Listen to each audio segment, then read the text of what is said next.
Dr. Rajesh, welcome to Coffee with Professor Leif Ryd. As you know, Professor Leif Ryd is the founder and board member of Episurf AB. Professor, we have the honor of having Dr. Rajesh here, who has done 2 episealers in India. Yeah. He is also the president of the Indian Foot and Ankle Society. So I would like Dr. Rajesh to share his experience with the 2 surgeries what you have done in India. Yes, I'd love to hear that. Yes. Yeah, so we had 2 patients, both of them at entirely two different age groups. Okay. One was a young guy after an accident with a foot injury and an ankle. It was a reasonably large chondral defect, so we thought to give the benefit of life, to give a better quality of life, we chose Episealer, and it's early stage, but I think it's doing good. He's a brilliant chap. He's doing his post-graduation, and he's also doing his PhD. Okay. So he's back to his normal life now. Yeah. The second person is a middle age, I can say now. He's a 71-year-old person. So yes, so he, when I gave him the choice, he was having a osteochondral lesion, which I thought would be big enough for a microfracture. And so I gave him the option of this one, and the family jumped on it and they said yes. Early stages, bone is just healed, we've just started to mobilize, but he's happy. Both surgeries went well. One was with Professor Nick Van Dyke, and so that is the first guy, young guy. The second guy I did. Okay, good. Well, I find it interesting. I mean, they are both sort of on the extreme edges of our indication.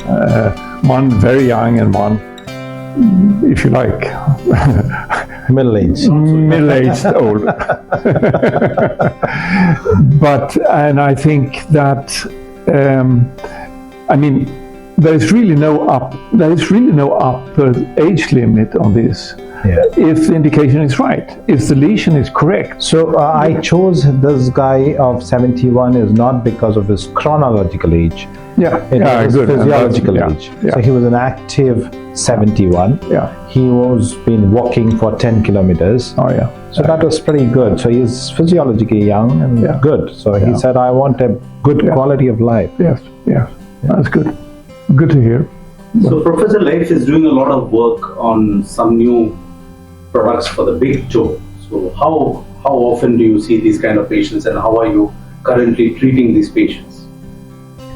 As of now, we don't have much of a choice today. On the first MTP, osteochondral lesions, probably if it is too big, we arthrodese them. If it is too small, we do if they have a 𝗘𝗁𝗁𝗃𝗃, we do finish of a 𝗘𝗁𝗃𝗃 and finish it off. But having said that, in India, we also have people mostly wearing the open footwear. So that also kind of reduces the problems of the toe, big toes. So incidence of talus would definitely be much more than the incidence of toe. Though there will be a problem, people would not be complaining because they're not wearing the shoe all the time.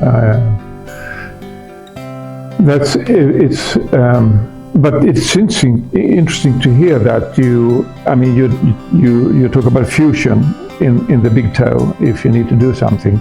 I used to be a foot surgeon very early on in my career.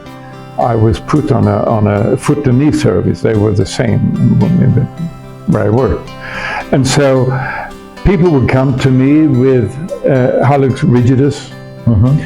And I thought to myself, well, I mean, these patients are complaining from a stiff toe.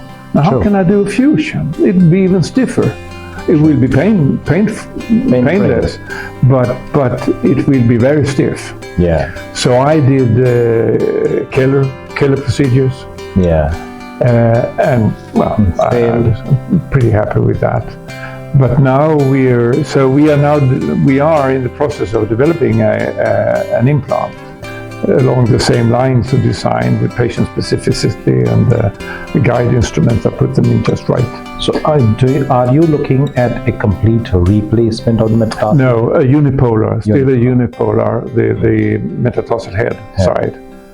Yeah. Sounds interesting. Let's hope we can save some metatarsal movements. I mean, it's definitely very, very important, especially when you look at a lady. Yes. Because if she wants to wear a high heel footwear, I know, you can't do that. Its MTP fusion is a disaster.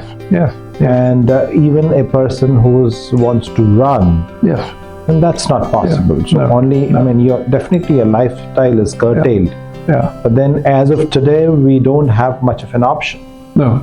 Yeah. So let's see what happens. Yeah. So Dr. Rajesh Simon, you're going to host the next year's IFSCon. So what's going to be exciting about your sessions next year? So in India, we still in infancy about MIS, the minimally invasive surgery.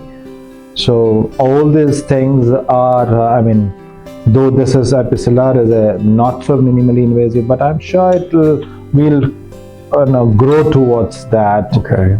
Yeah. And yes, cartilage things, everything is coming up. So we're looking at what's next world over.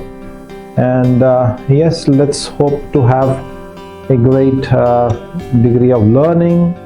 We hope to have ankle platform also to have in the next year.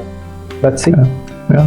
Last question, Dr. Rajesh, is how was your tenure as a president of Indian Foot and Ankle Society? What are your experiences? I think I should not be answering that. The members of the Foot and Ankle should be answering that. But the last 2 days of my presidency now, I think I stand here with a lot of gratitude to the society members, and quite proud to say that we've done 27 courses. Wow. All right. Last 1 year. So we could reach, over the last year. Okay. Last 1 year. That's impressive. So we could reach pan across India. We're developing a lot of research things which we never had it in India. So that is about like for example the foot and ankle scoring. We've developed that. So today afternoon was the final meet, and we're developing that, the 𝗖𝗹𝗁 score. So like that, we have on all perspective about the education, about the research, and doing innovative procedures. So I think fair enough. Good.